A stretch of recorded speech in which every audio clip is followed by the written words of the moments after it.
오늘 본문이 우리에게 주는 두 번째 교훈은 그 사람과의 관계보다 하나님과의 관계가 우선이라는 것입니다.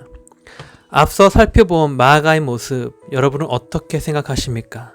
아니, 여러분이 아사 왕이라면 어떻게 행하시겠습니까? 어느 누구나 그렇듯이 아사 왕, 어려서부터 할머니 마아가의 사랑을 받으며 자랐을 것입니다. 그래서 어찌 보면 손자인 자신과 유대 백성을 위한 할머니의 마음으로 여기고 그리하지 마실 것에 대한 겉면으로 넘어갈 수도 있었을 것 같습니다. 또 한편으로는 지금 당장은 물러갔지만 언제고 다시 쳐들어올지도 모를 대적에 대한 적절한 방비처럼 보이기도 했을 것입니다. 더욱이 할머니 마아가가 아세라의 가증한 목상을 세운 일은 신 중심의 세계관을 가졌던 아사왕 당시 주변의 모든 왕들이 다 행하던 일이었습니다. 자신의 안녕과 자국의 평안을 위해 모든 왕들이 다 아세라의 가증한 목상을 세웠다는 것입니다. 그리고 이것은 매우 강력한 사탄의 유혹을 아사가 맞닥뜨리게 되었음을 의미합니다.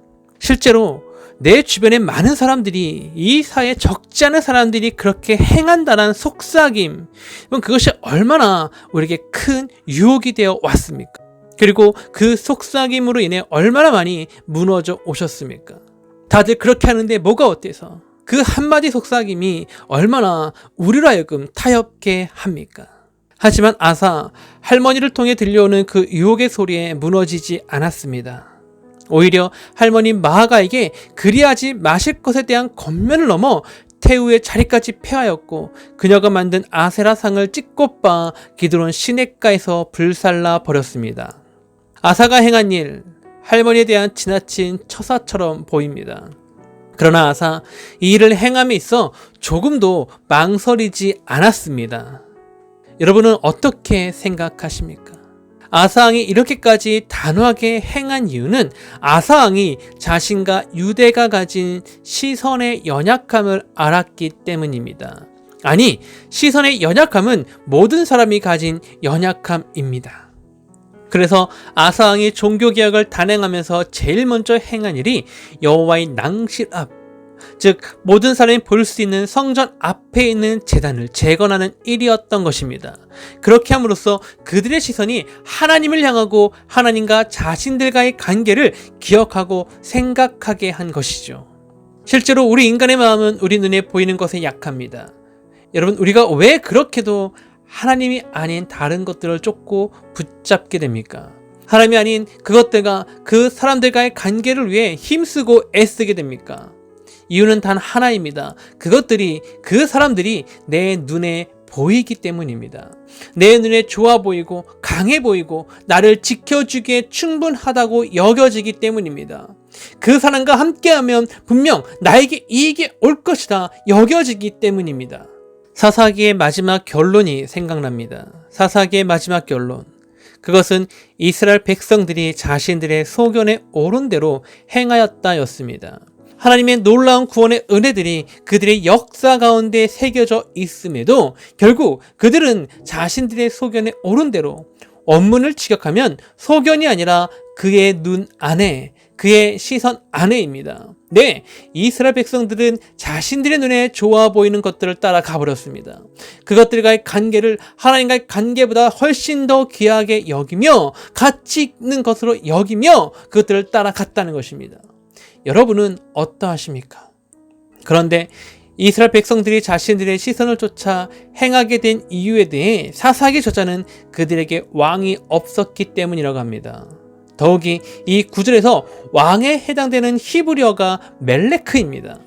이 멜레크는 절대왕권을 가진 절대적인 군주를 상징하기도 하지만 궁극적으로 이 단어는 여호와 하나님을 지칭하는 단어로 사용되었습니다. 그럼에도 사사기 저자는 여호와 하나님이 여전히 살아 계심에도 이스라엘 그들에게는 왕이 없었다고 합니다. 그래서 자신들의 눈 안에, 시선 안에 좋아 보이는 것들을 쫓아갔다고 합니다. 여러분, 무슨 뜻입니까? 이것이 무엇을 말하고자 하는 것입니까?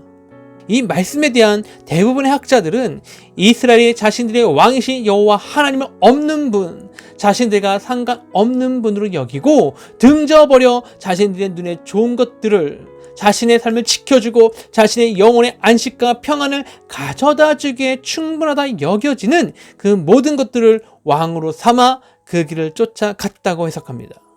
여러분, 이스라엘 백성들은 자신들의 눈 안에 좋아 보이는 것들로 자신들의 마음을 다스리는, 오늘 나의 삶과 삶의 태도와 모양들을 만들고 다스리는 왕으로 삼고 쫓아갔던 것입니다. 여러분은 지금 무엇을 쫓아가고 계십니까? 여러분의 시선을 이끄는 왕, 그 대상은 누구이며 무엇입니까? 그래서 권면합니다. 하나님을 향해야 할 나의 시선을 빼앗는 것들이 있다면, 내 시선을 움켜쥐고 있는 것이 하나님이 아니라면 그것으로부터 벗어날 수 있는 은혜를 구해야 합니다. 왜입니까? 내 시선을 차지한 것을 내 마음이 왕으로 여기고 그것을 붙잡고자 쫓아 행하게 되기 때문입니다. 결국에는 내 영의 시선이 완전히 이 세상의 가치관에 잠식당하게 되기 때문입니다. 하나님께서 저와 여러분의 시선을 붙들어 주시기를 소망합니다.